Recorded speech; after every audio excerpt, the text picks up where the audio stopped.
Namaste students, I am D. Lovaraju, PGT in Chemistry. The presentation focuses on the learning outcomes and in-depth explanation of the topic. Shall we start the topic?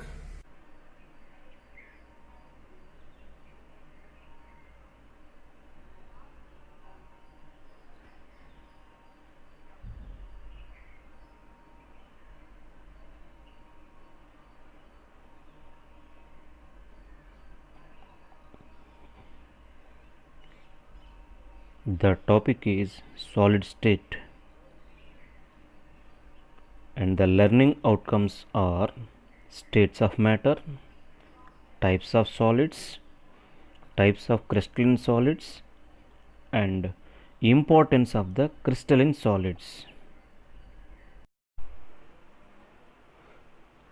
We are mostly surrounded by solids and we use them more often than liquids and gases. For different applications, we need solids with widely different properties. These properties depend upon the nature of the constituent particles and the binding forces operating between them. Therefore, study of the structure of solids is important. We know that liquids and gases are called fluids because of their ability to flow and due to free movement of particles, whereas in solids the particles have fixed positions. Solid state is one of the states of matter. Solids properties are completely different when compared with gases and liquids. Solids have the ability to resist any force that is applied to its surface due to its close arrangement of atoms or molecules.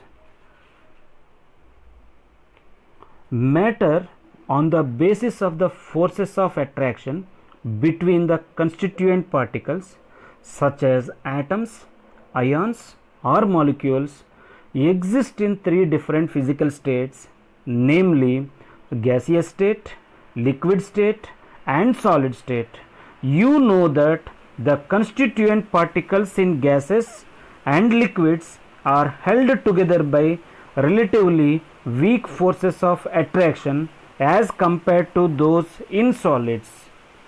As a consequence, they can translate randomly, rotate and vibrate. Gases and liquids, thus they can flow and they can take the shape of the container. On the other hand, solids are incompressible. The constituent particles in solids are held together by a strong force of attraction. In other words, the constituent particles are closely packed.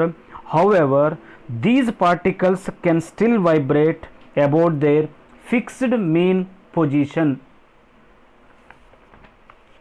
Solids possess some characteristic properties attributed to their closed packing. They have a definite shape and volume, inability to flow, incompressible and rigid. In general, the distinct properties of three different states can be attributed to the arrangement of constituent particles. In other words, any change in the arrangement to these constituent particles changes the physical state of a substance. In turn, the arrangement of the constituent particles in a particular substance depends upon the external conditions of temperature and pressure. For example, at 1 atmosphere pressure, water in liquid state gets converted into a solid form at 0 degrees Celsius. Also, the molecules lose their translatory moment and rotatory movement, and they can only oscillate about the fixed mean position. Thus, the molecules of the liquid attain the molecular arrangement of the solid. Let's take a quick look at how the structure and properties of a solid are correlated to one another. The nature of the constituent particles, the force of attraction between them, and their arrangement together determine the structure of particular substance. The properties of any solid substance ultimately depends on the structure. Hence, any change in the structure of the substance changes its properties. For example, the conductivity of silicon increases with the addition of impurity such as arsenic. So, a solid with desired properties can be prepared by altering its structure. Some solid materials that were prepared for application in various fields are superconductors such as intercalation compounds, ceramics, synthetic biopolymers, and carbon nanotubes. Hence, the study of the structures of solids has immense significance in science and technology. Based on the arrangement of the constituent particles, solids are broadly classified into two categories. They are crystalline solids and amorphous solids. First of all, crystalline solids. These have an orderly arrangement of their constituent particles such as atoms, ions, or molecules in three dimensions. They are arranged in an orderly manner to give a definite geometry to the crystal.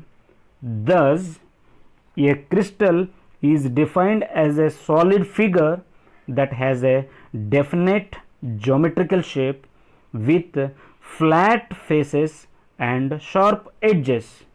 For example, quartz and sodium chloride are crystalline solids.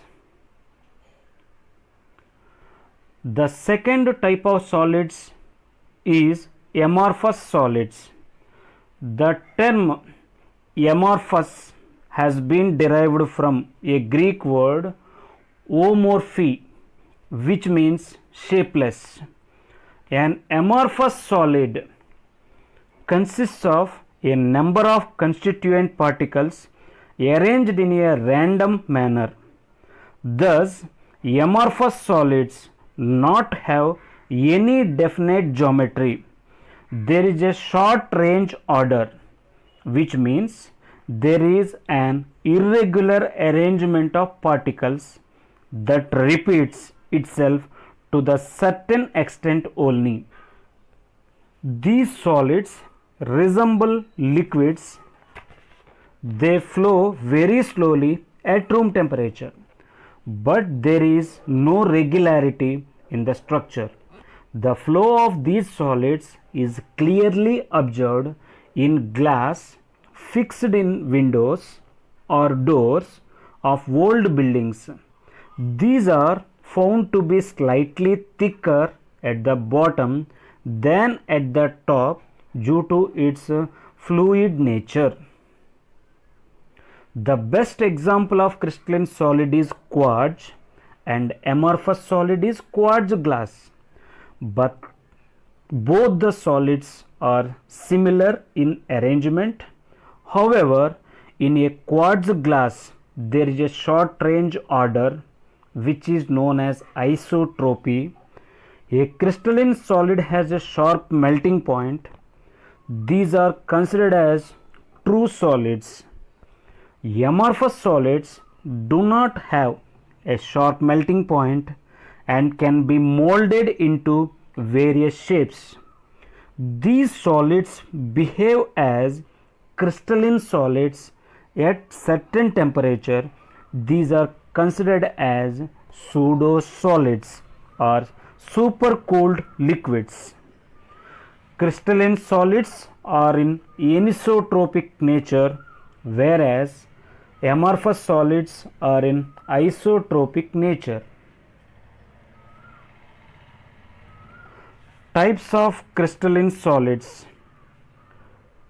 On the basis of the types of forces and holding in the constituent particles together, crystalline solids are broadly classified into molecular solids, ionic solids, metallic solids, and covalent or network solids.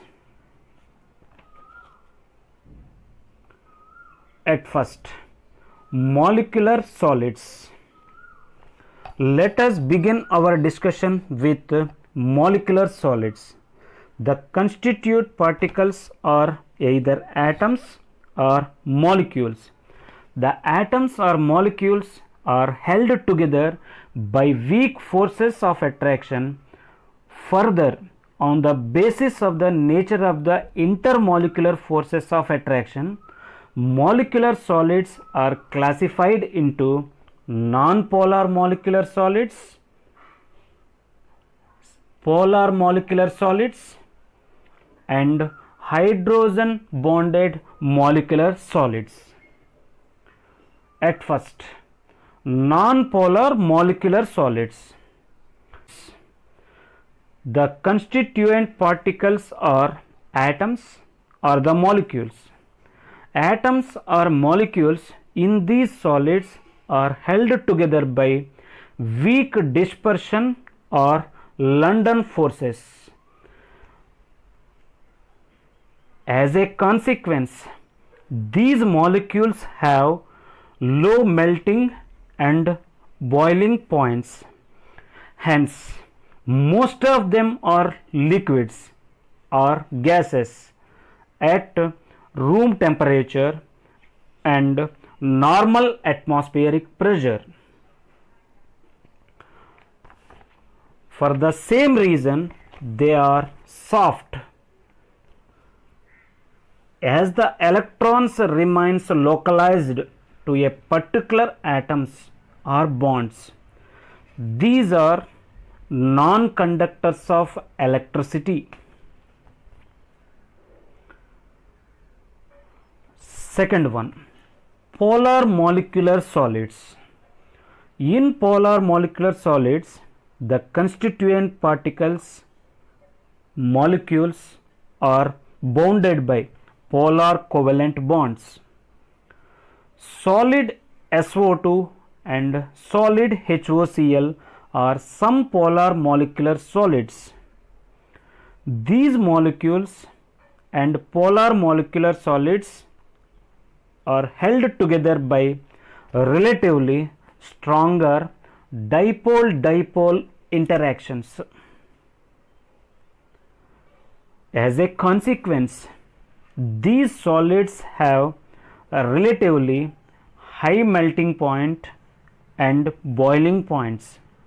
However, these are usually gases or liquids at room temperature and normal atmospheric pressure. Like non-polar molecular solids, these are also soft and non-conductors of electricity. Hydrogen bonded molecular solids. In hydrogen bonded molecular solids, like polar molecules, solids that they contain particles, molecules are formed by the polar covalent bonds. However, the bonded atoms in these molecules are essentially hydrogen and highly electronegative atom such as fluorine, oxygen or nitrogen.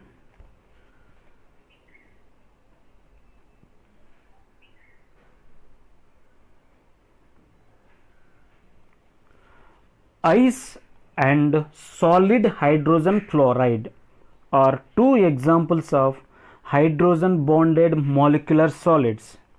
These molecules in these solids are held together by strong force of attraction called hydrogen bonds. As a consequence, these solids are held together by strong force of attraction called hydrogen bonds. Like other two types of molecular solids, these solids are also non-conductors of electricity at room temperature and normal atmospheric pressure. These are either soft solids or highly volatile liquids. So, finally, molecular solids are nonpolar, polar and hydrogen bonded molecular solids. Particularly, nonpolar molecular solids are soft in nature and they are act like insulators, whereas polar molecular solids are soft and they are also insulators. Hydrogen bonded molecular solids are hard as well as insulators of electricity. Non-polar molecular solids are having very low melting point due to intermolecular forces, that is weak dispersion or London forces. Example, CCl4, H2 and CO2. Molecular solids are having low melting points due to intermolecular forces, that is dipole-dipole interaction. Example, HCl and SO2. Whereas hydrogen bonded molecular solids are also having low melting point because here intermolecular forces are hydrogen bonding, and the example is water molecule. Ionic solids. These solids have the ions as their constituent particles. The Coulombic or electrostatic forces of attraction hold the ions, that is cations and anions, together in the crystal. These cations and anions arranged regularly in three-dimensional space to form ionic solids such as sodium chloride, cesium chloride and zinc sulfide. These solids have high melting and boiling points. This is attributed to the strong electrostatic force of attraction between the cation and the anion. As a result, these solids are also hard but brittle in nature.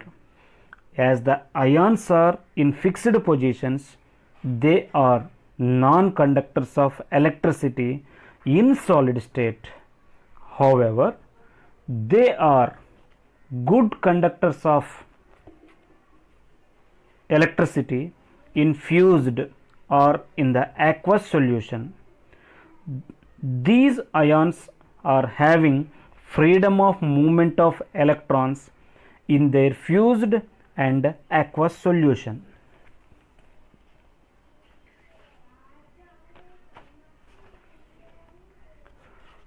Metallic solids. In metallic solids, the metal atoms such as copper, iron, silver and magnesium lose their valency electrons to the crystal as a whole. These solids are merely the collection of positive ions surrounded by and held together by crystal field electrons. Hence, the constituent particles in a metallic solid are positive ions in a crystal field localized electrons. The electrostatic force of attraction between the positive ions and the electron cloud constitute the metallic bonding which holds the positive ions together. These electrons are not localized on any atom but delocalized uniformly over the entire crystal. These free and mobile electrons make metallic solids good conductors of electricity and heat. The electrons flow through the network of positive ions when an electric field is applied. Similarly, when heat is supplied to one corner of the metallic solid, the free electrons spread the thermal energy throughout the solid. The presence of free electrons also account for the luster and color in so many cases. Metals are highly malleable and ductile. Metallic solids are having very high melting and boiling points. Covalent or network solids. The other type of crystalline solids is covalent or network solids. The constituent particles of the solids are atoms.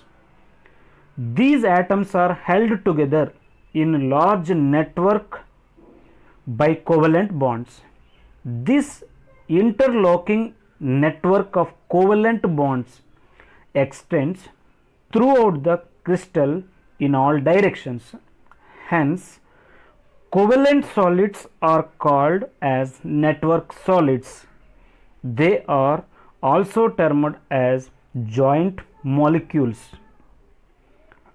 Diamond, graphite and quartz are some network solids as the atoms are held by strong covalent bonds. These solids are very hard and possesses very high melting points. These solids are non-conductors of electricity except for graphite. In diamond, each carbon atom is bonded in tetrahedrally to other 4 carbon atoms. Thus, a regular tetrahedral arrangement of carbon atoms bonded to one and other in a 3-dimensional manner forms a network resulting in a rigid giant molecule. The diamond is the hardest substance and has a melting point of 3550 degrees Celsius. Graphite, on the other hand, exceptionally good conductor of electricity and is extremely soft. In graphite, each carbon atom bonded to 3 other carbon atoms, resulting in hexagonal ring, which when repeated throughout the planar shape or forms layers. In its layered structure, the layers of hexagonal rings are arranged parallel to each other. These layers are held together by weak van der Waals forces of attraction. These layers can slide over one on another when impurities are present between them. On account of this, graphite is soft and can be used as a solid lubricant, as each carbon atom in graphite is bonded to only other 3 carbon atoms, the fourth valency electron is free to move about in its different directions. Thus, the free mobile electrons are account for the exceptional electrical conductivity in graphite. Dear students, hope you have appreciated my presentation. We shall deal with the next video on the same topic in our next session. Thank you.